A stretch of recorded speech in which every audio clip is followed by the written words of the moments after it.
ጤና ይስጥልን እንደምንላችኋል የተወደዳችሁ ተመልካቾቻችን ከኢትዮጵያ ቴሌቪዥን የጥቅምት 3 2015 ዓ.ም ኢቲቪ 4 ማዕዘን ዜናዎቻችንን ይዘንላችሁ ቀርበናል። አብራችሁን እንድትሆኑ ጋብዛለን። አስቀድመን አርዕስቶቹን እናስተዋውቃችሁ። የ2014 ዓ.ም የ12ኛ ክፍል ማጠናቀቂያ ፈተና በመጀመሪያው ዙር 12787 ተማሪዎች በገዛ ፈቃዳቸው ፈተና አቋርጠው መውጣታቸውን የትምህርት ሚኒስቴር አስታወቀ። ለአስረኛው የጣና ከፍተኛ የደህንነት ጉባኤ እንግዶችን ለመቀበል ከተማዋን ማስዋብን ጨምሮ የቅድመ ዝግጅት ስራዎች መጠናቀቃቸውን የባህር ዳር ከተማ አስተዳደር አስታወቀ። ከውጭ የኦፔክ ፕላስ ሀገራት የነዳጅ ምርትን ለመቀነስ ያስተላለፉት ውሳኔ ከአሜሪካ በተቃራኒ መቆማቸውን የሚያሳይ ነው አሉ የአሜሪካው ፕሬዝዳንት ጆ ባይደን።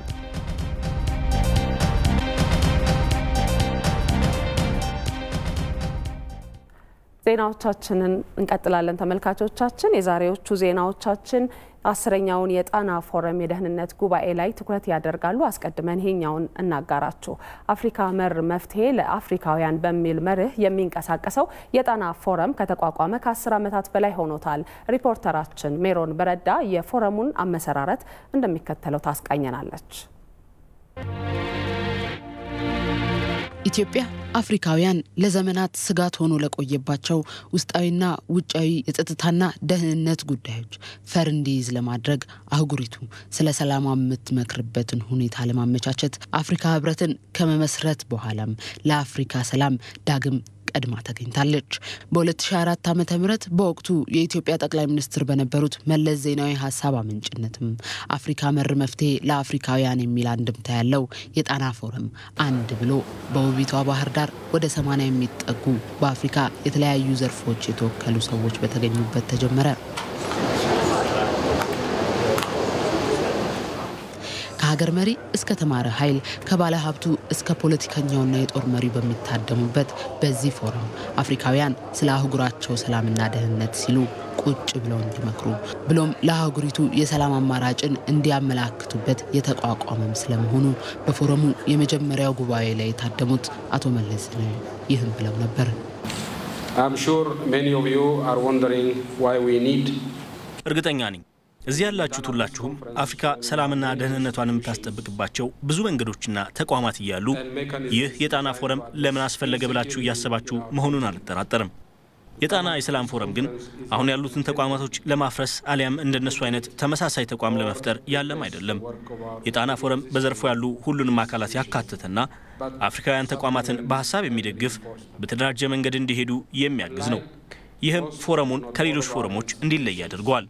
አፍሪካ መር መፍትሄ ለአፍሪካውያን በሚል መርህ የሚንቀሳቀሰው የጣና ፎረምም በአፍሪካ የጸጥታ ጉዳይ ላይ ከሚነሱ ችግሮች እስከ ፖሊሲዎቻቸው መክሮ አዲስ እሳቤዎችን በምክረ ሐሳብ በማቅረብ ለአፍሪካ ህብረትም ግብዓት የሚሆኑ የመፍትሄ እርምጃዎችን እንዲያቀርብ ኃላፊነትም ተሰጥቶታል። The forum is an opportunity to interrogate or even stretch የጣና ፎረም በሰላምና ደህንነት ላይ መሰረት ያደረጉ ዜጋ ተኮር ፖሊሲዎችን በመመርመር ተገቢና ህጋዊ የሆኑ ውይይቶችን ያደርጋል። ከዚህም ባሻገር አዲስ ሐሳቦችና የመፍትሄ አቅጣጫዎችን በሰላምና ደህንነት ዙሪያ ለሚሰሩ እንደ አፍሪካ ህብረት ላሉና ለሌሎች ተቋማትም ጭምር ያቀርባል። ዛሬ ላይ አፍሪካ ለገባችበት የሰላምና ደህንነት ፈተና የዜጎች የእርስ በርስ ግጭት ብሎም አፍሪካ እንደ አህጉር በጋራ ቆማ ሀብቷን እንዳትጠቀም የተጋረጠባትን የእጃዙር ውጫዊ ጫና ጋፈጥላትና ለደህንነቷ ቅድሚያ የሚሰጥ መሪ የጸጥታ አካልና የተማረ ዜጋ በእጅጉ የሚያስፈልጋት ወቅት ላይ ትገኛለች። ታዲያ አፍሪካ መር መፍትሄን መሰረት ያደረገው የጣና ፎረም አፍሪካውያን የሚኮሩበት ብሎም አፍሪካ ለገባችበት ችግሮቿ መፍትሄ የሚሆን ምክረ ሐሳብን ለመስጠት የሚመጥን መሆን ይጠበቅበታል። ይህ የአፍሪካ ከፍተኛ ደረጃ የጸጥታ ፎረም የሚል ስያሜ የተሰጠው የጣና ፎረም ዘንድሮ ለ10ኛ ጊዜ በባህር ዳር ይካሄዳል። የአፍሪካን የሰላምና ጸጥታ ችግሮች መቅረፍ ላይ የሚያተኩረው የጣና ፎረም በሀገራት ከፍተኛ ትኩረት እንዲያገኝ ኢትዮጵያ የመሪነት ሚናዋን እየተጫወተች ትገኛለች። በየዓመቱ በኢትዮጵያ የሚካሄደው ይህ ፎረም ከተመሰረተ 10 ዓመታትን አስቆጥሯል። የጣና ፎረም ከየት ወዴት የሚለውን ደግሞ ባልደረባችን ምስክር ስናፍቅ እንደሚከተለው ያስቃኘናል። በግራና በቀኝ በውብ ዘንባባዎቿ የምትታወቀው ባህር ዳር በጉያው ያለውን ጣና ስያሜው አድርጋ ስለ አፍሪካ በየዓመቱ ሰላምና ጸጥታ መክራ መፍትሄን የምታመላክትበት የጣና ፎረም ከተመሰረተ 10 ዓመታት ከጥቂት ወራት ተቆጥረዋል። በአፍሪካ የሰላምና ጸጥታ ጉዳዮች ላይ የአፍሪካ ሀገራት መሪዎች፣ ምሁራን፣ አጋር አካላትና የጥናትና ምርምር ተቋማት በስፋት የሚሳተፉበት ዓመታዊ ጉባኤ ነው የጣና ፎረም። የአዲስ አበባ ዩኒቨርሲቲ የሰላምና ደህንነት ጥናት ተቋም ደግሞ ለዚህ ፎረም እንደ ሴክሬታሪያትነት ከማገልገል ባለፈ ለፎረሙ መጠናከር የበኩሉን እየተወጣ የሚገኝ ኢትዮጵያዊ ተቋም ነው። ኢትዮጵያም ከአፍሪካ ህብረት አንስቶ አህጉራዊና ክፍለ አህጉራዊ ተቋማት እንዲጠናከሩና በፓን አፍሪካኒዝም እሳቤ ለአፍሪካዊ ችግሮች አፍሪካዊ መፍትሄ እንዲገኝ የምታደርገውን ጥረት በትውልድ ቅብብሎች ውስጥ ዛሬም ከፊት ሆና ከምትመራቸው መድረኮች መካከል የጣና ፎረም አንደኛው ነው። በሚያዝያ 2004 ዓ.ም በባህር ዳር አንድ ብሎ የጀመረው የጣና ፎረም በአህጉሪቱ ያሉ ችግሮችን ለመፍታት የሚያስችሉ ሀሳቦች እየመነጩበት፣ ምክረ ሀሳቦች ወደ መሬት እየወረዱበትና የአፍሪካ መጻኢ ዕድልም የሚተለምበት መድረክ ነው። ዳግም በዓመቱ 2005 ሁለተኛው የጣና ፎረም ሲካሄድም ደህንነትና የተደራጁ ወንጀሎች በአፍሪካ ለዓመቱ የተመረጠው ርዕስ ነበር። በዚህ ፎረም ላይ የኢፌዴሪ ቀድሞ ጠቅላይ ሚኒስትር ኃይለማርያም ደሳለኝ፣ የወቅቱና የአሁኑ የሶማሊያ ፕሬዝዳንት ሐሰን ሼክ መሐሙድ፣ የሩዋንዳው ፕሬዝዳንት ፖል ካጋሜን ጨምሮ የደቡብ አፍሪካና ሱዳን እንዲሁም የሌሎች የአፍሪካ ሀገራት በከፍተኛ መሪዎች የተወከሉበት ፎረም ሆኖ አልፏል። በፎረሙ ላይ ንግግር ያደረጉት የቀድሞ ጠቅላይ ሚኒስትር ኃይለማርያም ደሳለኝ ፎረሙ ከመነሻው በሀገራት የተሰጠውን ልዩ ትኩረት አድንቀዋል። እኔ በግሌ በዚህ ፎረም ላይ ለመካፈል የሀገራት መሪዎች፣ ታላላቅ ምሁራንና በአፍሪካም የሰላምና የጸጥታ ጉዳይ ላይ የሚሰሩም ባለድርሻ አካላት ከመላው አፍሪካ እዚህ በመገኘታችሁ ክብር ተሰምቶኛል። በዚህ ፎረም ላይ ለመካፈል በከፍተኛ መሪዎች ደረጃ መገኘታችሁም ለጉዳዩ የሰጣችሁትን ትኩረት ነው የሚያሳየው። ከዓመታት በኋላ በዚህ ፎረም ላይ ሀሳባቸውን ካካፈሉ የአፍሪካ መሪዎች መካከል ጠቅላይ ሚኒስትር አብይ አህመድ አንደኛው ናቸው። ይህ ፎረም አፍሪካ የራሷን ችግር በራሷ መንገድ እንድትፈታ የበኩሉን የሚወጣ ስለመሆኑ የሚያነሱበት ነው። በአፍሪካ ህብረት ጥላ ስር ያሉ እንዲህ አይነት ፎረሞችና ሌሎች መዋቅሮች ለአፍሪካዊ ችግሮች ትልቅ ሀሳቦች የሚፈልቁባቸውና መፍትሄ የሚመላከትባቸው ናቸው። ሆኖም እነዚህ የሚቀርቡ የመፍትሄ ሀሳቦችን ተግባራዊ ለማድረግና ቃል ኪዳኖቻችንን ማክበር የሚያስችል ግን በቂ ፋይናንስ እንዲሁም ውጤታማና ተጠያቂነት ያለበት ህብረት ያስፈልገናል።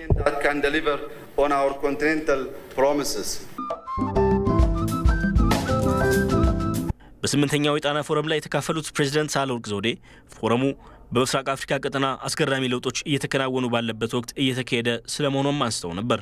This forum is taking place at a time when the Horn of Africa ይህ ፎረም በአፍሪካ ቀንድ አስገራሚ ለውጦች እየተካሄዱ ባሉበት ወቅት የሚካሄድ ነው።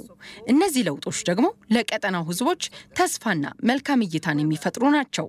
ሆኖም ይህ ቀጠና የቀጠናውንና የዓለምን ጂኦፖለቲካል መልክ የሚቀይሩ ብዙ ተግዳሮቶች ያሉበት ነው። ስለዚህ ከዚህ በመነሳት የዚህም ቀጠና ፖለቲካዊ ምህዳር ታሳቢ በማድረግ ነው የምትመክሩት።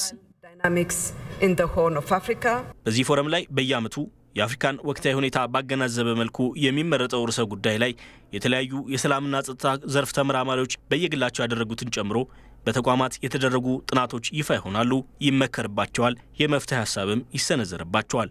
የጣና ፎረም ከጊዜ ወደ ጊዜ በአፍሪካ የሚስተዋሉ የጸጥታ ችግሮችን ለመፍታት እድል እየፈጠረ ስለመምጣቱም ይነሳል። ይህንን ደግሞ የአፍሪካ ሀገራት መሪዎች በየሀገራቸው ያገኙትን እፎይታ ማሳያ አድርገው በመድረኩ ያካፍላሉ። የዘንድሮው የ10ኛው የጣና ፎረምም የኮቪድ-19 ወረርሽኝ መከሰት ተከትሎ እንዲሁም አሁን ላይ በሩሲያና ዩክሬን ጦርነት መነሻ በአፍሪካ ያሉ የጸጥታና ደህንነት ስራዎች በእጅጉ እየተፈተኑ ባሉበት ወቅት የሚደረግ መሆኑ የአፍሪካ ሀገራት ትኩረት እንዲሰጡት የሚገደዱበት ፎረም ሆኗል። ሌላኛው ደግሞ የአፍሪካ ቀንድና ሳህል ቀጠና ሀገራትም አዳዲስ የአሸባሪ ቡድኖች መገኛ የሆኑ መምጣታቸው ለጉዳዩ ትኩረት እንዲሰጡ ያስገድዳል። ከዚህ ፎረም ጋር ዓመታትን አብራ የተጓዘችው ባህር ዳርም የሀገራት መሪዎችን ጨምሮ ከ300 በላይ እንግዶቿን መቀበል ጀምራለች። ለ10ኛው የጣና ከፍተኛ የደህንነት ጉባኤ እንግዶችን ለመቀበል ከተማዋን ማስዋብን ጨምሮ የቅድመ ዝግጅት ስራዎችን ማጠናቀቃቸውን የባህር ዳር ከተማ አስተዳደር አስታወቀ። የከተማዋን በጎ ፈቃደኛ ወጣቶችን ያቀፉ ማህበራት የጽዳት መርሃ ግብር አከናውነዋል ተብሏል። ራሄል ፍሬው የአፍሪካ መሪዎች አህጉራዊና ወቅታዊ ጉዳዮችን የሚመክሩበት ጣና ፎረም በባህር ዳር በየዓመቱ ይካሄዳል። ዘንድሮም 10ኛው የጣና ፎረም ጉባኤ በባህር ዳር ሊካሄድ ቀናቶች ቀርተውታል። የባህር ዳር ከተማ ወጣቶች እንዲሁም ነዋሪዎች የከተማዋ ጽዳት ላይ በመሳተፍ እንዲሁም ደግሞ የሰላምና ደህንነት ጉዳዮች ላይ በመስራት ላይ ይገኛሉ። ለከተማው ውበት ሲነሳ ሁሉም ሰው በአንድ ድምጽ ባህር ዳር ይላል። እቺ ከተማ ብዙ እንትኖችን ወርክሾፖችን ማዘጋጀት የምትችል ከተማ ነች። ስለዚህ እንግዶች ይመጣሉ ሰሞኑን አንደኛ ዌልካሚንግ ሰርቪስ አዘጋጅተን እንኳን ደህና መጣችሁ ለማለት ነው። ሁለተኛ ደግሞ አንዳንድ ጽዱ ነች እንደምታዩት ነገር ግን ላስቲኮችን ወክ ያደረግነ ወክ ኤንድ ፒክ ወይም እንጓዝና እናጽዳ የሚል መርሃ ግብር አጽድተን መልእክት ማስተላለፈን ዌልካሚንግ ማድረግን እንለያይ በሚል ሐሳብ ተነስቶ ነው ዛሬ እዚህ የተገናኘ ነው። መንግስትም የከተማ ወጣትም ማህበረሰቡም በጋራ ለጣና ፎረም ዝግጁ ነን የሚል መልእክት ለማስተላለፍ ነው። የተለያዩ ዲፕሎማቶች ይመጣሉ። ስለዚህ ከተማችን ያንን ስብሰባ ተንተርሰን ውብና ጽዱ መሆኗን እንዲታይ ነው። ስብሰባ ሲኖር ብቻ ሳይሆን በሌላም ቀን ማጽዳት እንዳለብን ከተማው ማጽዳት እንዳለብን እናምናለን። ነገር ግን እንዲህ አይነት ፕሮግራሞች ሲመጡ ደግሞ ያሉ ጉድለቶችን ሞልተን የሚጸዱ ጽዳቶችን ወጣቱን አስተባብረን አጽድተን የተሻለ ከተማ እንዳለን ለማሳየት ነው። ባህር ዳር በጽዳት በውበት ነው የምትለየው። ጣና ፎረም ሲካሄድ ለባህር ዳር ትልቅ ትርጉም አለው። ስለዚህም ይህንን መሰረት አድርጎ ከተማ አስተዳደሩም ሆነ ነጋዴው ማህበረሰብ፣ ሆቴሎች፣ ወጣቶች፣ የጸጥታው ዘርፍ ሁሉም እንግዶቹን በፍቅር ተቀብሎ በፍቅር አስተናግዶ ለመሸኘት እጅግ በጣም በጉጉት እየጠበቅናቸው ነው ያለነው። በሆቴልና ቱሪዝም እንዲሁም ደግሞ በጽዳትና ውበትና በጸጥታ በኩል ሰፊ ዝግጅት አድርጌያለሁ የሚለው የባህር ዳር ከተማ አስተዳደር ደግሞ የማህበረሰቡና ወጣቶች ጋር በመቀናጀት ዝግጅቶችን ስለማጠናቀቁ ከንቲባው ዶክተር ድረስ ሳህሉ ይገልጻሉ። ገጽታችንን የምናስተዋውቅበት አካባቢያችን ሰላም መሆኑን የምናሳይበትም ትልቅ መድረክ ስለሆነ ምንም እንኳን አሁንም ከተማችን ፍጹም ሰላም ብትሆንም የበለጠ ደግሞ ልንሰራ የሴኩሪቲ መዋቅሩ በደንብ ተደራጅቶ እየሰራ ነው ያለ። እንደምታዩ ከተማዋን ለማስዋብ ወጣቶች ተደራጅተው ነዋሪው አዌር ሆኖ እስከታች ድረስ ሁሉም ሰፈር ላይ ሰፊ የሆነ የጽዳት ዘመቻ አለ። ከዛ ውጭ የአካባቢን ማስዋብ ራሱን ችሎ እየተሰራ ነው ያለው። እንግዶቻችን መጣው በሰላም የሚፈልጉትን የሚጎበኙት ቦታ በቀላሉ እንዲያገኙ ለማድረግ የመረጃ ስርዓት ተዘርግቶላቸዋል። የሚጎበኙ ቦታዎች ተመርጠውላቸዋል። በቀንም ሆነ በምሽት በከተማ ውስጥ በሚዘዋወሩበት የባህል ምሽት በሚሄዱበት ጊዜ ያለምንም ችግር እንዲስተናገዱ አስቀድመን ስራዎችን በሙሉ አጠናቀናል። አሁን ቀረም ይባል ነገር የለም። ሁሉም የጣና ፎረም በአፍሪካ የጸጥታ፣ የንግድ ትስስር፣ የኢኮኖሚ ብሎም የቀጠናዊ ጉዳዮች፣ የተፈጥሮ ሀብት አጠቃቀም ላይ አስመልክቶ በርካታ ጉባኤዎች ከዚህ ቀደም ተካሂደዋል። በዘንድሮ ጉባኤም 10ኛው በባህር ዳር ሲካሄድ ከ250 በላይ የአፍሪካ መሪዎች፣ ዲፕሎማቶችና ጋዜጠኞች እንደሚገኙ ይጠበቃል። ለኢቲቪ ራሄል ፍሬው ባህር ዳር። የኢቲቪ 4 ማዕዘን ዜናዎቻችን ቀጥለዋል። ተመልካቾቻችን በባህር ዳር የሚካሄደውን 10ኛውን የጣና ፎረም የክልሉን ብሎም የኢትዮጵያን ባህል ለማስተዋወቅና ገጽታ ለመገንባት በሚያስችል መልኩ ለማካሄድ ዝግጅት መደረጉን የአማራ ክልል ባህልና ቱሪዝም ቢሮ አስታወቀ። ለፎረሙ የሚመጡ እንግዶችን ተቀብሎ ገጽታን በሚገነባ መልኩ ለማስተናገድ ሆቴሎችም አስፈላጊውን ዝግጅት ማድረጋቸውም ተገልጿል። የእንግዶቹን ቆይታ ያማረ ከማድረግ ባሻገር የክልሉን ባህላዊና ሃይማኖታዊ የቱሪስት መስህቦችን እንዲጎበኙ ለማድረግም ጥረት እየተደረገ ስለመሆኑ ተጠቁሟል። ጣና ፎረም ከነገ ጀምሮ ለ2 ቀናት የሚካሄድ ሲሆን የአፍሪካ የሰላምና ደህንነት ስጋቶች እንዲሁም መፍትሄዎቻቸው ዙሪያ ይመክራል ተብሎም ይጠበቃል። እዚሁ ጉዳይ ላይ ልናቆያችሁ ነው ተመልካቾቻችን። ተጨማሪ መረጃ ሊሰጠን ደግሞ ሪፖርተራችን ይሄነው ዋጋቸው ከባህር ዳር በቀጥታ መስመራችን ላይ ነው የሚገኘው። ይሄነው እንደምን ውለሃል?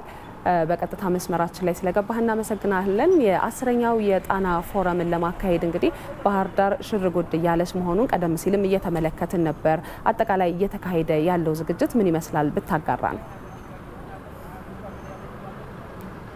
አመሰግናለሁ ማህሌት፣ እንደምን ዋልሽ? ቀደም ሲል አንቺም በዜናዎቻችንም ስንከታተል እንደነበረው እንግዲህ 10ኛው የጣና ፎረም ከነገ ጀምሮ በዚህ በባህር ዳር ከተማ ይካሄዳል።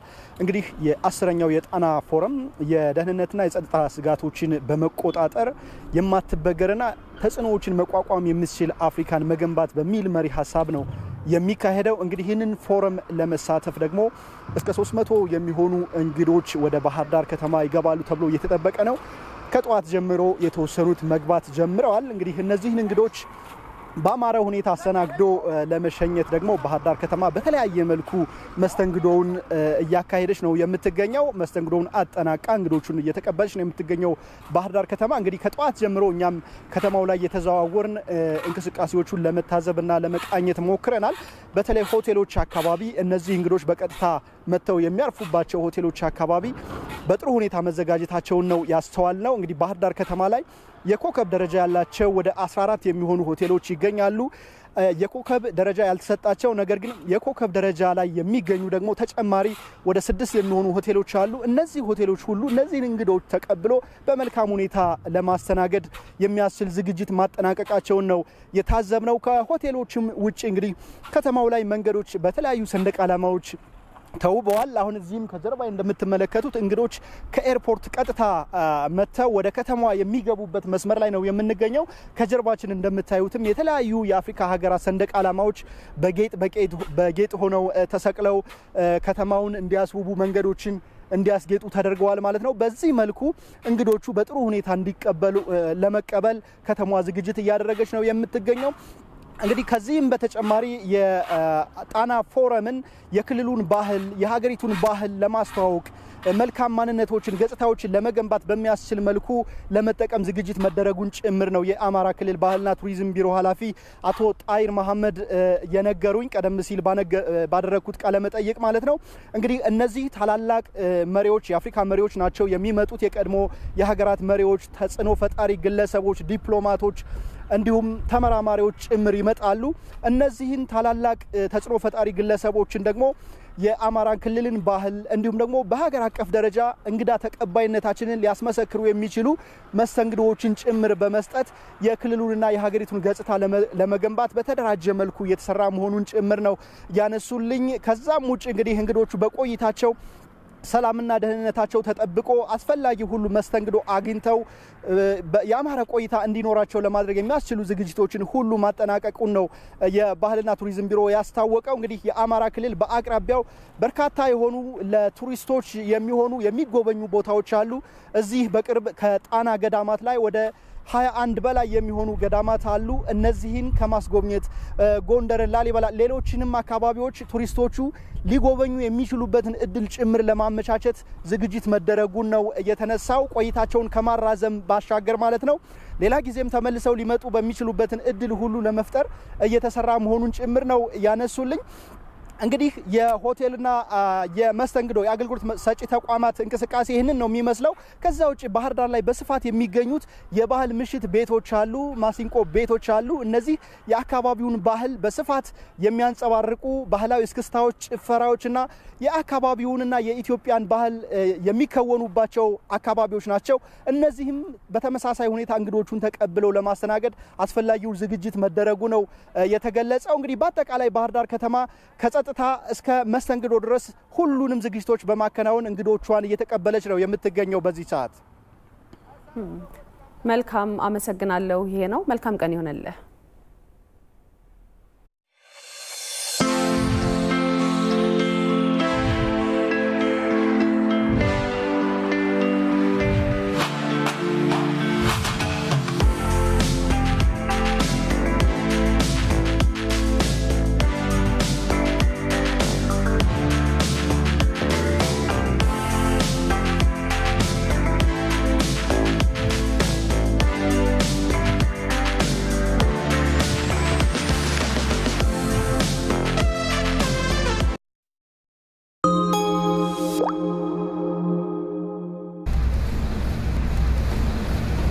መቼም በእነዚያ ሁሉ ዘመናት ወጥተው ወርደው ጥረው ግረው በሐላል መንገድ ያጠራቀሙት ገንዘብ ዛሬ የተሻለ ጥቅምና ትርፍ እንዲያስገኝልዎ ይፈልጋሉ። የኢትዮጵያ ንግድ ባንክ ሲቢኢ ኑር ለዚህ ፍላጎቶ የሸሪዓ መርህን መሰረት ያደረገ አማራጭ መፍትሄ አቅርቦሎታል። ባንካችን በሙዳራባ ኢንቨስትመንት ሂሳብ ውስጥ ተቀማጭ ያደረጉትን ገንዘብ ሐላል በሆኑ የሥራ ዘርፎች ላይ ፋይናንስ በማድረግ ከሚገኘው ትርፍ ከፍተኛውን ድርሻ የሚካፈሉበት አገልግሎት አቅርቦ በርካቶች እየተጠቀሙበት ይገኛሉ። እርሶም የተለያዩ የህብረተሰብ ክፍሎችን ፍላጎት ታሳቢ ያደረጉ በሂሳብ ደብተር የሚንቀሳቀሱ የቁጠባ ሂሳቦችና በሰርተፊኬት የሚንቀሳቀሱ የጊዜ ገደብ ኢንቨስትመንት ሂሳቦች ተጠቃሚ ሆኑ። አገልግሎቱን በሁሉም የባንካችን ቅርንጫፎች ውስጥ ያገኛሉ። እንኳን ለመውሊድ በዓል በሰላም አደረሳችሁ። ሲቢኢ ኑር፣ የኢትዮጵያ ንግድ ባንክ፣ ሁሌም የሚተማመኑበት ባንክ። ከኢትዮጵያ ቴሌቪዥን ኢቲቪ 4 ማዕዘን ቀጥሏል። ተመልካቾቻችን ወደ ተከታዩ ዜናዎቻችን ደግሞ እንሻገር። የ2014 ዓ.ም የ12ኛ ክፍል ማጠናቀቂያ ፈተና በመጀመሪያው ዙር 12787 ተማሪዎች በገዛ ፈቃዳቸው ፈተና አቋርጠው መውጣታቸውን የትምህርት ሚኒስቴር አስታወቀ። ከፍላጎታቸው ውጪ ፈተና ካመለጣቸው ተማሪዎች በቀር አንፈተንም በሚል ፈተናውን ጥለው የሄዱ ተማሪዎች በድጋሚ የመፈተን እድል አያገኙም ብሏል። ተጨማሪውን እንከታተል።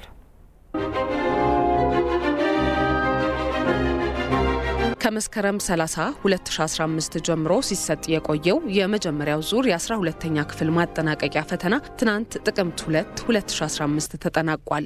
586541 የማህበራዊ ሳይንስ ተማሪዎች በ133 ማዕከላት ለፈተና የተቀመጡበትና ለመጀመሪያ ጊዜ በዩኒቨርሲቲዎች ውስጥ የተሰጠው የ12ኛ ክፍል ሀገር አቀፍ ፈተና በመልካም ሁኔታ መጠናቀቁን የትምህርት ሚኒስቴር አስታውቋል። የፈተናው ተሞክሮ የመጀመሪያ በመሆኑ በርካታ ችግሮች ሊያጋጥሙ ይችላሉ የሚል ስጋት የፈጠረ ቢሆንም ከሁለት ዋና ያልተገመቱ ክስተቶች በቀር ፈተናው በሰላማዊ መንገድ መጠናቀቁ ተገልጿል። በሐዋሳ ዩኒቨርሲቲ በድልድይ መደርመስ አደጋ የአንድ ተማሪ ህይወት ማለፉና በ451 ተማሪዎች ላይ የተለያየ አይነት ጉዳት መድረሱ የመጀመሪያው ክስተት ሲሆን በተወሰኑ ዩኒቨርሲቲዎች ለፈተና የገቡ ተማሪዎች አንፈተንም በሚል ፈተናውን አቋርጠው መውጣታቸው ሌላኛው ያልተጠበቀ ክስተት ነው ተብሏል።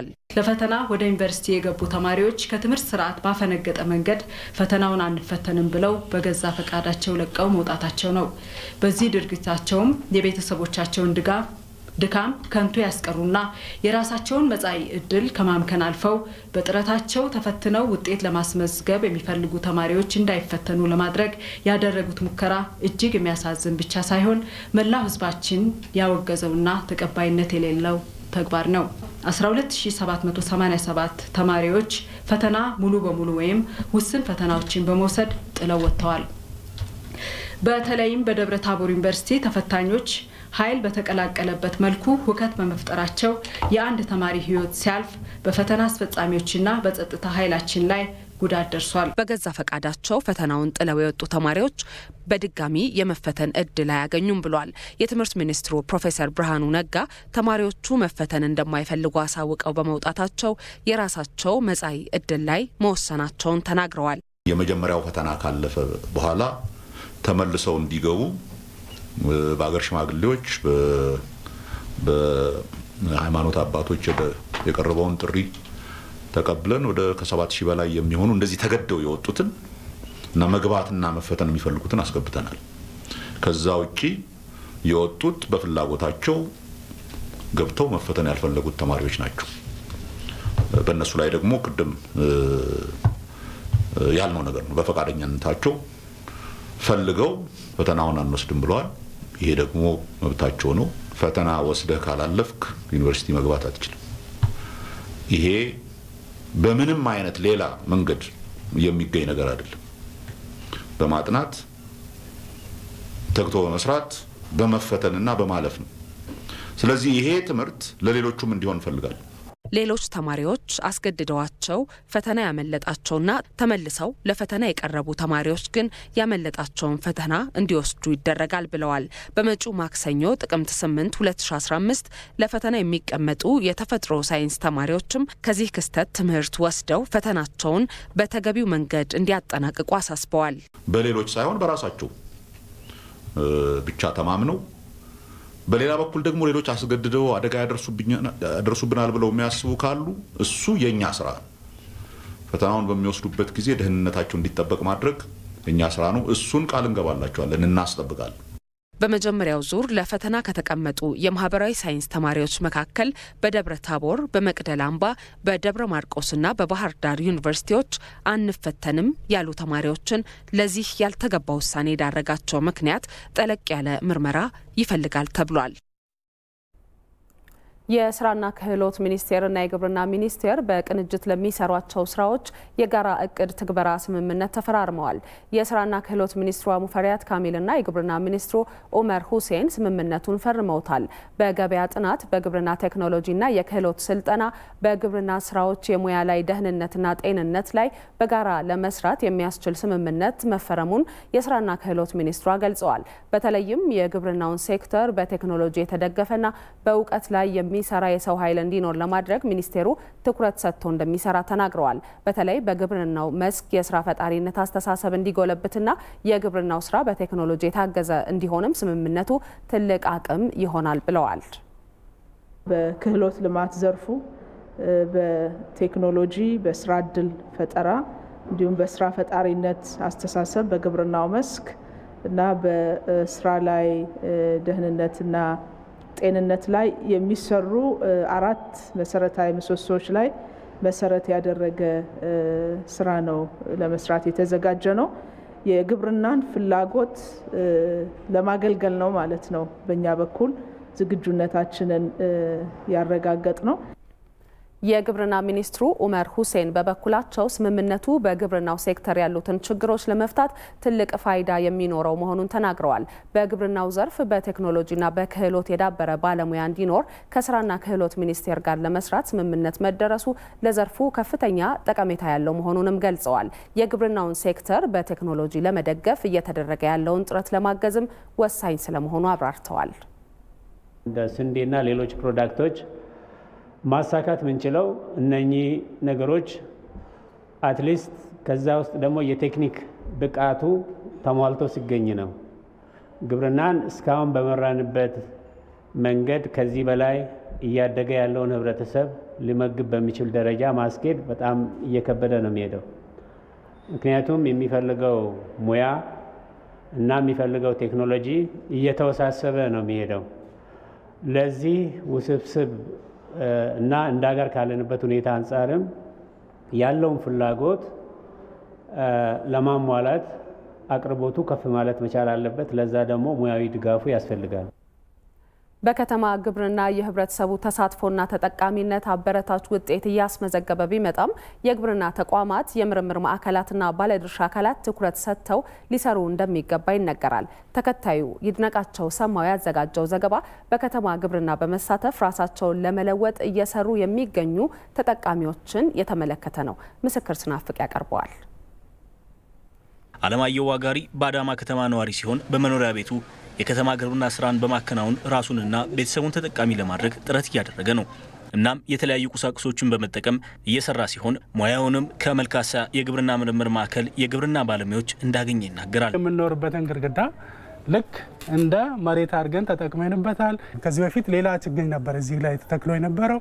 እሱ ጊዜውን ሲጨርስ አወጣ ነው። አፈሩን ከዚህ ቀይረን እንደገና ደግሞ ይሄን ተክለን ከዚህም አንድ አርቬስት አድርገን በልተናል።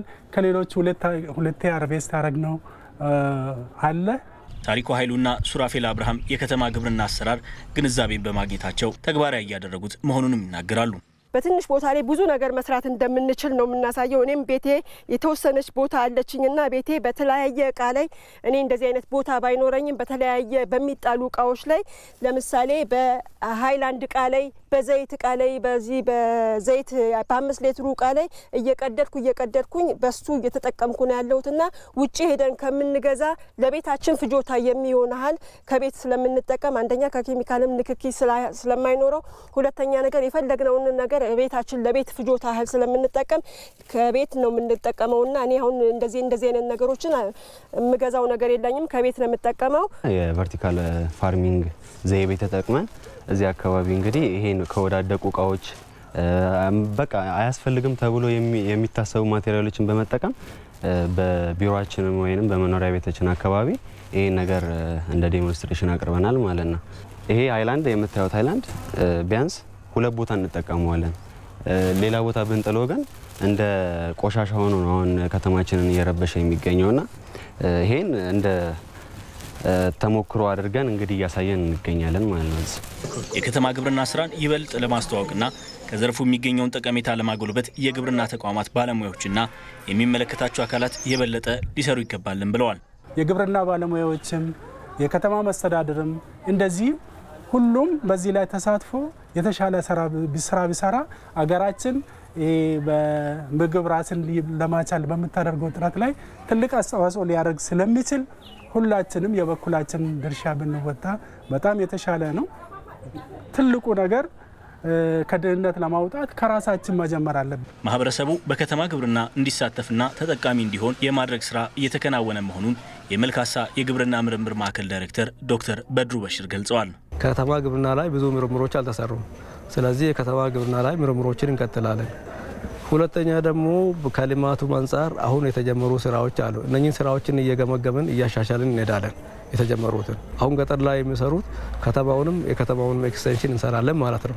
የከተማው በዚህ አንፃር ከተማ ላይ ምንድነው መሰራት ያለበት ከትምህርት ቤቶች ጋር ከቤተ እምነት ጋር ከሌሎችም ጋር የሚሰሩትን ስራዎች ያንን ድጋፍ የሚሰጡ ክፍሎች ይኖራሉ ማለት ነው። በቀጣይም ተሞክሮውን ለማስፋትም እንደሚሰራም ተመላክቷል።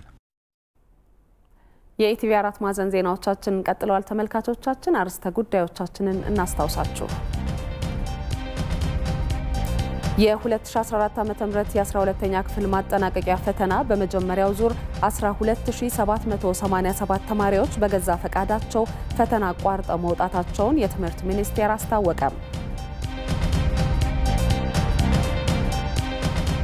ለ10ኛው የጣና ከፍተኛ የደህንነት ጉባኤ እንግዶችን ለመቀበል ከተማዋን ማስዋብን ጨምሮ የቅድመ ዝግጅት ስራዎች መጠናቀቃቸውን የባህር ዳር ከተማ አስተዳደር አስታወቀ።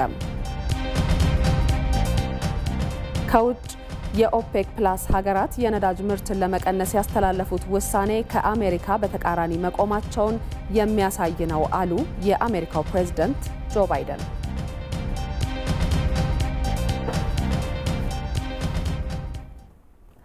የሸቀጦች የዋጋ መናር የኑሮ ውድነትን ከፍ በማድረጉ ኑሮን ማክበዱን ነዋሪዎች ተናገሩ። የዋጋ ንረቱን ለማስተካከል መንግስት የሚወስዳቸው እርምጃዎች በተጠናና በክትትል ሊቀጥል እንደሚገባ ተገልጿል። አባዲ ወይናይ ተከታዩን ዘገባ አዘጋጅቷል።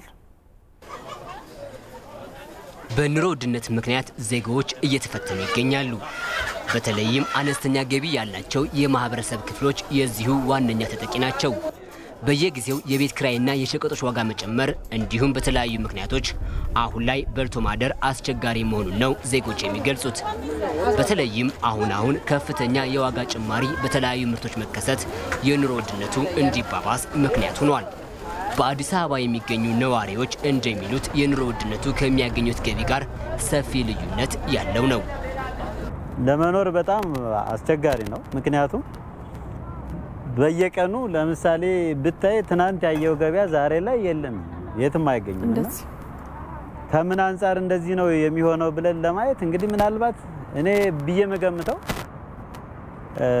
ህገወጥ ነጋዴዎች እየተስፋፉ ይመስለኛል። የተጋነነ ሁኔታ አለ በየሱቆቹና በየመኑ ስትሄድ ማለት ነው። ዞሮ ዞሮ የዓለም ፕሮብሌም እንኳን ቢሆንም ማለት ነው። እዚህም ደግሞ በየሱቁ ስትሄድ ብዙ ነገር ዝም ብሎ አላግባብ የሚጨመር ነገሮች አሉ። ሸማቾች ራሱ ከዛ በታች መቀነስ ሲገባቸው ዋጋው ግን በጣም የነሱም እየሄደ ያለበት ሁኔታ ነው። መንግስት እጁን ቢያስገባ በነጋዴዎች ላይ በአስመጪዎች ላይ አሻጥር በሚሰሩት ላይ ቢያስገባ በእርግጠኝነት ነው ማለት ግሽበቱ ይቆማል። በኢትዮጵያ ኢኮኖሚክስ አሶሲዬሽን ከፍተኛ ተመራማሪ የሆኑት ዶክተር አረጋ ሹመቴ መንግስት የኑሮ ውድነቱን ለማረጋጋት የተለያዩ የመፍትሄ እርምጃዎችን መውሰዱ ይናገራሉ። ነገር ግን ከኑሮ ውድነቱ መጨመር አንፃር የሚወሰዱ እርምጃዎች በቂ እንዳልሆኑና ቀጣይነት እንደሌላቸው ነው የሚገልጹት።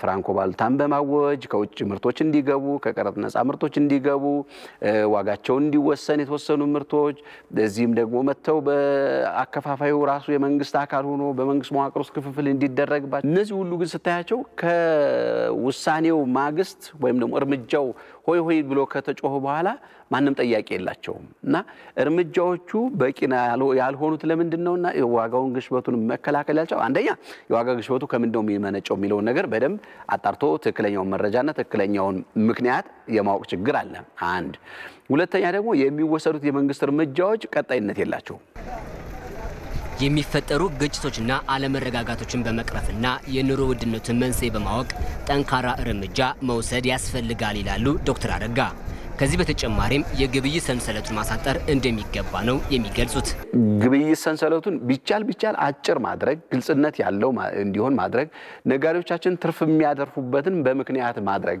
አሁን ኮኛ ሀገር ባለው ንግድ እኮ 100% ትርፍ ካላተረፍክ አንተ ተረፍክ አይደለም ያተረፍክ አይደለም ነው የሚሉት ስለዚህ እንደዛ አይነት ሐሳቦች ሳይሆን በምክንያታዊነት ትርፉ ምክንያታዊ የሆነ ትርፍ እንዲሆን የንግዱ ደግሞ በግልጽኝነት እንዲሆን ማድረግ የሚችለው መንግስት ነውና ጣልቃ በዚህ ደረጃ ሊገባ ይችላል አሁን የሚያደርጋቸው ነገሮች አጠናክሮ ቢቀጥልባቸው ከዛ ውጭ ደግሞ የተወሰኑ ስራ ፈጣሪዎች ካሉ የተወሰኑ ድርጅቶች ካሉ ከምርት ድረስ እስከ ተጠቃሚው ድረስ ባጭር ሊያደርሱ የሚችሉ የስራ ፈጣሪዎችን ወደዛ ማሰማራት ቢቻል ኢትዮጵያ የኑሮ ውድነት ወይም የዋጋ ግሽበት በስፋት እየተስተዋለባቸው ከመጡ ሀገራት መካከል አንዷ መሆኗን መረጃዎች ያሳያሉ የሰብል ልማት ስራዎችን በኩታ ገጠም በማከናወን የተሻለ ውጤት ያገኙ መሆኑን በአሶሳ ዞን ከኢቲቪ ጋር ቆይታ ያደረጉ የባምባሲ ወረዳ አርሶ አደሮች ገለጹ። በወረዳው ከ53000 ሄክታር በላይ ማሳ በተለያዩ የሰብል አይነቶች በኩታ ገጠም መሸፈኑም ተጠቁሟል። ጀማል አህመድ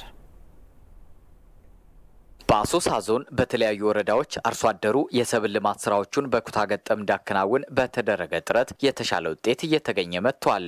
አሁን የምንገኘው በአሶሳ ዞን በአምባሲ ወረዳ አምባ 16 ቀበሌ ሲሆን በተለይ በዚህ በአምባ 16 ቀበሌ በ404 ሄክታር ማሳ ላይ የበቆሎ፣ የአኩሪ አተር፣ የጤፍና የማሽላ ሰብሎችን የቀበሌው አርሶ አደሮች በኩታ ገጠም በማልማት ከራሳቸው ፍጆታ አልፈው ለገበያ በማቅረብ ተጠቃሚ መሆናቸውን ይናገራሉ።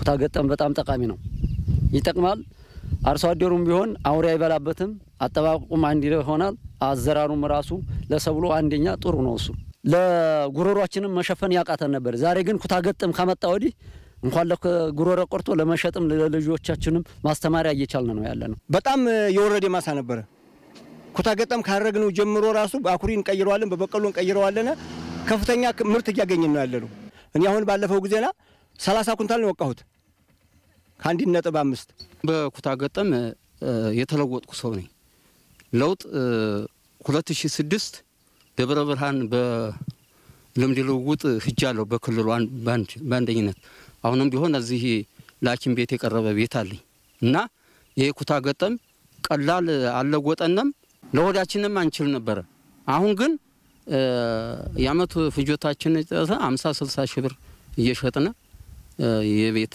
ወጪ እየቻልን ነው የኩታ ገጠም ልማት ምርታማነትን ከማሻሻል ባለፈ ማህበራዊ ህይወታቸውንም ለማጠናከር እንዳስቻላቸው የወረዳው አርሶ አደሮች ይናገራሉ አንድ ላይ ሆኖ ሲያመርት ምርቱንም ተራ በተራ አብሮ አንድ ላይ ሆኖ ሲያመርቱ ፍቅርም ይገባል ደስታ ጋራ ያው አብረን መኖር ደስታ ነው የምለው እኔ ማህበራዊ ኑሮ በጣም ጥሩ ነገር ነው ስንሰራ ምንም ስንልም በማህበር ነው በባምባሲ ወረዳ ግብርናና ተፈጥሮ ሀብት ጽፈት ቤት የሰብል ልማት ቡድን መሪ አቶ መሐመድ አዱኛ አርሶ አደሩ የኩታ ገጠም እርሻን ባህሉ አድርጎታል ብለዋል አርሶ አደሮቻችን ዛሬ 5 ዓመትና 6 ዓመት በፊት አርሶ አደሮቻችን ጋር በኩታ ገጠም የተለያዩ ሰብሎችን በኩታ ገጠም በክላስተር ዝራ ማለት ችግር ነበር አሁን አርሶ አደሩ አስተማር ነው ማላስተማር ነው ግባት ነው ከኛ የሚጠብቀው ማለት ነው ለአርሶ አደሮቹ በቂ ግንዛቤ ይፈጠራል በቂ ግንዛቤ ስልጠና ይፈጠራል የአርሶ አደሮች መስክ ባል ይፈጠራል በአመት የአርሶ አደሩ ቁጥር እየጨመረ ነው ያለው ማለት ነው ዘንድሮ ወደ 38000 ተሳታፊ ነው አርሶ አደር ፈጠር ነው ማለት ነው ከአምና አንጻር ስናይ ወደ 31% አድጎ ነው ያለው በተያዘው የመኸር ምርት ዘመን በባምባሲ ወረዳ ከ38000 በላይ አርሶ አደሮችን በማሳተፍ 53000 ሄክታር ማሳ በተለያዩ የሰብል አይነቶች በኩታ ገጠም መልማቱንና በምርት ዘመኑም በወረዳው 4.1 ሚሊዮን ኩንታል ምርት እንደሚጠበቅ ተገልጿል። ለኢትዮጵያ ቴሌቪዥን ጀማል አህመድ ነኝ ከአሶሳ ዞን ባምባሲ። ኢቲቪ 4 ማዕዘን ላይ ናችሁ። በምስራቅ ሐረርጌ ዞን በዘንድሮ መኸር ከ332,000 ሄክታር በላይ መሬት በዘር በመሸፈን ከ9 ሚሊዮን ኩንታል በላይ ምርት ለመሰብሰብ ታቅዶ እየተሰራ መሆኑ ተገለጸ። በዞኑ የተከሰተውን የዝናብ እጥረት ተቋቁሞ በአጭር ጊዜ ምርት መስጠት የሚችል የማሽላ ዘር በኩታ ገጠም አስተራረስ ዘዴ በመዝራት ውጤታማ መሆናቸውን በዞኑ ባቢሌ ወረዳ የሚገኙ አርሶ አደሮች ተናግረዋል። ቴዎድሮስ ታደሰን ያዘጋጀው።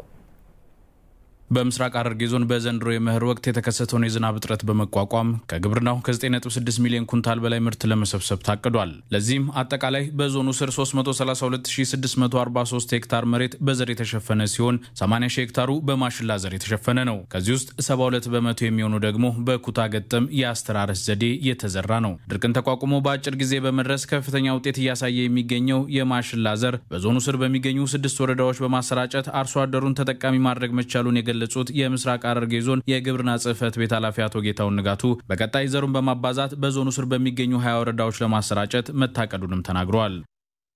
ይሄ አሁን የምናየው ማሽላ ከ3 እስከ 4 ሬን ሻውሪንግ ብቻ ነው ያገኘው። የሎካሉን ስናይ አሁን ማሽላ ኦሬዲ እስከ መድረቅ ድረስ ደርሰዋል። ዘንድሮ በዞኑ ከፍተኛ የዝናብ እጥረት የተከሰተ ቢሆንም ከመሬት ዝግጅት አንስቶ ከፍተኛ ስራ በመሰራቱ በግብርናው ዘርፍ የነበረውን ስጋት መቀነስ መቻሉን የገለጹት የምስራቅ ሐረርጌ ዞን አስተዳዳሪ ወይዘሮ ሚስኪ መሐመድ በማሽላ ማሳው ላይ የታየው ውጤት የምግብ ዋስትናን ለማረጋገጥ የሚደረገው ርብርብ አንዱ ማሳያ መሆኑንም ገልጿል። መጀመሪያ ዝናብ እጥረት ሲያጋጥመን በጣም ስጋት ውስጥ ገብተን ነበር። ይሁን እንጂ ይሄ ማሽላ ዝናብ እጥረትም ቢኖረው እንዴት ሪዚስት ማድረግ እንደሚችልና ጥሩ ምርት እንደሚሰጠን ዘንድሮ አይተነዋል። በዚህ አካባቢ ላይ አንገን ጠንከን መሰራ ከሆነ በምግብ ዋስትናቸው ማረጋገጥ በጣም ሲምፕል እንደሆነ ያየንበት ከዚሁ ከባቢሌ ወረዳ መማር ይቻላል። በዘንድሮ መኸር በዞኑ በዘር ከተሸፈነ ማሳም በአጠቃላይ ከ9.6 ሚሊዮን ኩንታል በላይ የማሽላ የስንዴና የበቆሎ ምርት ለመሰብሰብም ታቅዷል። እንደ ዞናችን ወደ 90 ሺህ ሄክታር አካባቢ በክላስተር እንሰራለን ብለን ነበር ያቀድነው። ከዛ ውስጥ ወደ 81 ሺህ ሄክታር በማሽላ ክላስተር ሰርተናል። እንደ አጠቃላይ ከቶታል ማሳ 332643 ከተዘራው ማሳ ውስጥ 72.5% በክላስተር ነው የተዘራ። ይሄ ማለት ማሽላ፣ በቆሎ፣ ስንዴን ጨምሮ በክላስተር ነው የዘራ ነው። ከዚህ ላይም ወደ 9.6 ሚሊዮን አካባቢ ኩንታል ምርት እናገኛለን እናስባለን። በዞኑ ባቢሌ ወረዳ የሚገኙ አርሶ አደሮችም የኩታ ገጠም አስተራረስ ዘዴን በመጠቀም ከዘሩት የማሽላ ምርጥ ዘር በሄክታር ከ42 ኩንታል በላይ ምርት ለመሰብሰብ አቅደው እየሰሩ እንደሚገኙ ገልጸው በተለይ ምርጥ ዘርን በመጠቀም መሬታቸውን በኩታ ገጠም አስተራረስ ዘዴ ማረሳቸው ከዚህ ቀደም ያጋጥማቸው የነበረውን የመሬት ብክነት ሙሉ ለሙሉ እንዳስቀረላቸው ገልጸዋል። ይሄንን ዘር በመንግስት በኩል ቀርቦን በትንሽ ዝናብ የሚመጣ ዘር ስለሆነ ከዚህ ጋር ነው የተስማማን። ገበሬው በክላስተር ተመሰረቶ ለማረስና ለእንትኑ መዳበሪያ የሚሆን እያስቀመጡ ከዛ አልፈን አሁን ወደ ኢንቨስትመንት ማለፍ ላይ ነው ያለው።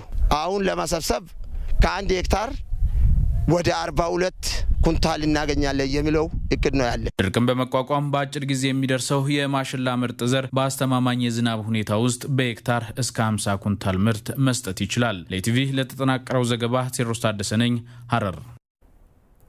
በበጋ መስኖ ከ47,000 በላይ ሄክታር መሬት በስንዴ ለመሸፈን ማቀዱን የሰሜን ሸዋ ዞን ግብርና መምሪያ አስታወቀ። በዞኑ የሚገኙ ወረዳዎችም እቅዱን ለማሳካት የድርሻቸውን እንደሚወጡ ገልጸዋል። አሸናፊ እንዳለ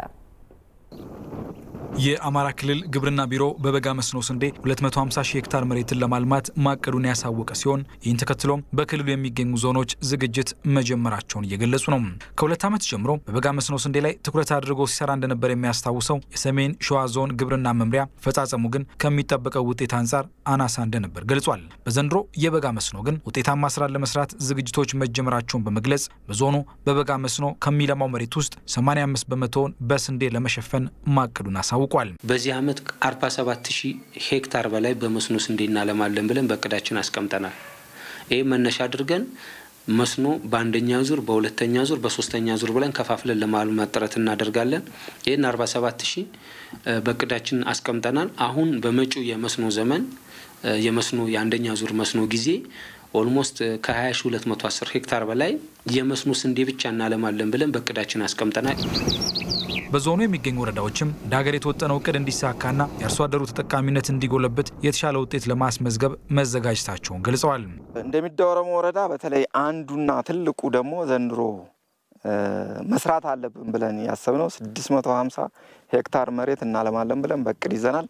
አንዱ ካቀርነው ይሄ ምናየው ኩታ ገጠም ስንዴ ዘራ ነው። ይሄ በዛ አካባቢ ትልቅ ውሃ አለን። እሱን ተጠቅመን ይሄን አካባቢ በህዳርና በታህሳስ ተመልሰን እንደዚህ እንሸፍናለን ብለን እናስባለን። ያለንን የመስኖ እቅድ መሰረት አድርገን በተለይ ፖቴንሻል የሆኑ 4 ቀበሌዎች አሉን። በእነሱ ላይ በብዛት እንሰራለን።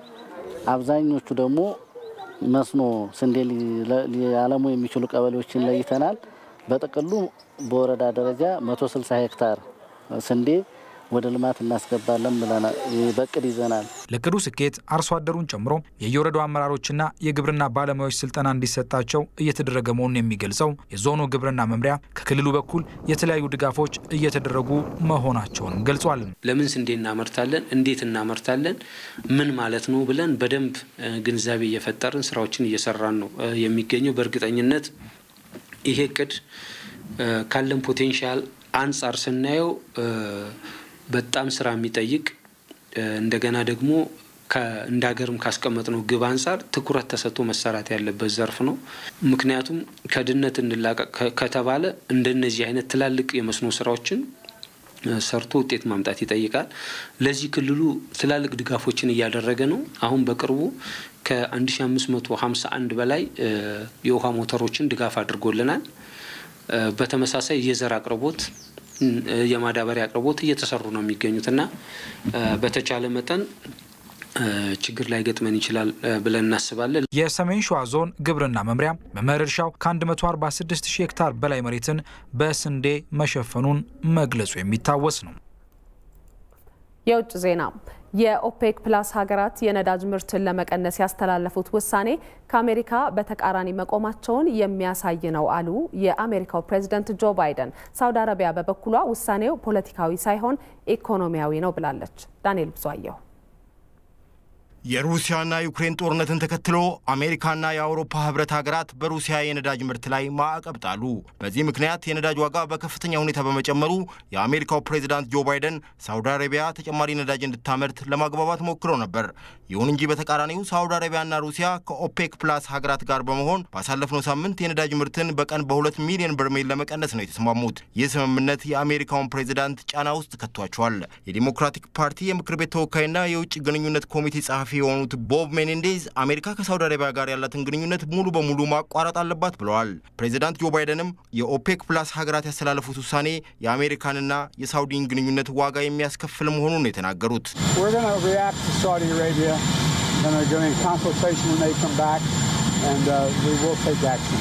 የዋይት ሀውስ ቃል አቀባይ ካሪን ጂያን ፔሬ በበኩላቸው ውሳኔው አሜሪካውያንን የሚጎዳ ነው ብለዋል።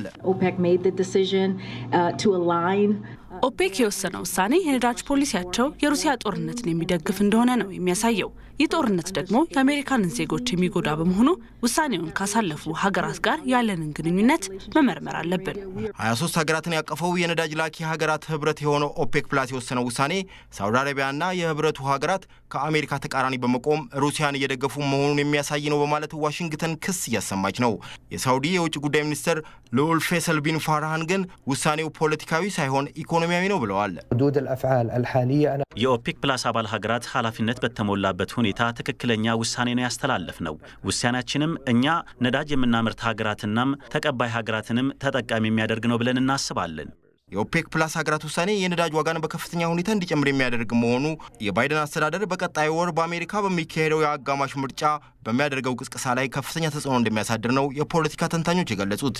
የአየር ንብረት ለውጥ፣ በተለያዩ የዓለማችን ክፍሎች የተከሰተው ድርቅና ከፍተኛ ጎርፍ እንዲሁም በዓለም ላይ የተከሰቱ ከፍተኛ ጦርነቶች ከነዳጅ ዋጋ ጭማሪው ጋር ያስከተሉት የዋጋ ግሽበትና የምግብ እጥረት በከፍተኛ ደረጃ ጉዳት እያደረሱ መሆኑን የዘገቡት ሮይተርስ፣ ዊኦን ኒውስ እና አልጀዚራ ናቸው። የተወደዳችሁ ተመልካቾቻችን ከኢትዮጵያ ቴሌቪዥን ሲተላለፍላችሁ የቆየው የኢቲቪ 4 ማዕዘን ዜናችን ተጠናቋል። ማህሌት ታደለ ነኝ። ብሩህ ቀን ተመኘሁላችሁ። ሰላም ሁኑ።